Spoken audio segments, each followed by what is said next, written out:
ভুয়ো একটা ঠিকানা, সেখানে টুলু মণ্ডলের এমএসপির অফিস, এমএসপির রেজিস্টার্ড অফিস হিসেবে নথিভুক্ত কসবার ধর্মতলা রোডের ঠিকানা।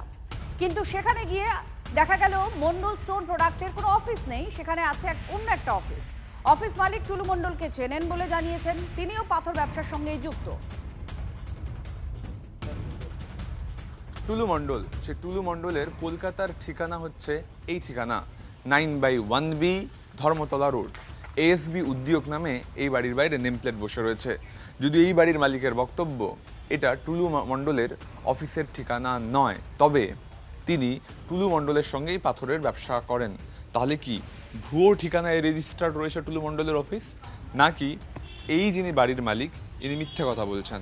একাধিক বিষয় আসতে পারে, তবে টুলু মণ্ডলের যে বাড়ির রেজিস্টার্ড ঠিকানা কোম্পানির, সেটাই হচ্ছে কিন্তু এই বাড়িটা। এখানেই কিন্তু পাথরের ব্যবসা ইনিও করেন এই বাড়ির মালিক।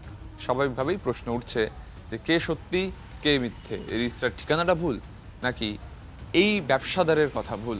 ক্যামেরা দীপঙ্করের সঙ্গে সুমন, TV9 বাংলা, ধর্মতলা, বোসপুকুর, কসবা।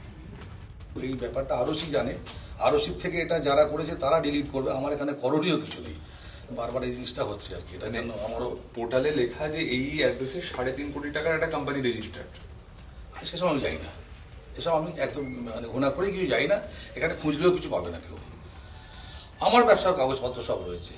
টুলু মণ্ডলের নাম শুনেছিলেন আগে? নিশ্চয়ই শুনেছি, ওনার সঙ্গে এও হয়েছে, আমি নিজে পাথর করতে গেছি, ব্যবসা করতে গেছি, ওনার সঙ্গে কাজও করেছি, সেসবই আছে। কিন্তু ওনার কার্য সংক্রান্ত কিছু হয় না এখানে মন্ডল স্টোনের। আচ্ছা, মানে কিন্তু আপনার একটা আমার ব্যবসা আছে দেখতে, সেই ব্যবসা সূত্রে ওনার সাথে আলাপ ছিল।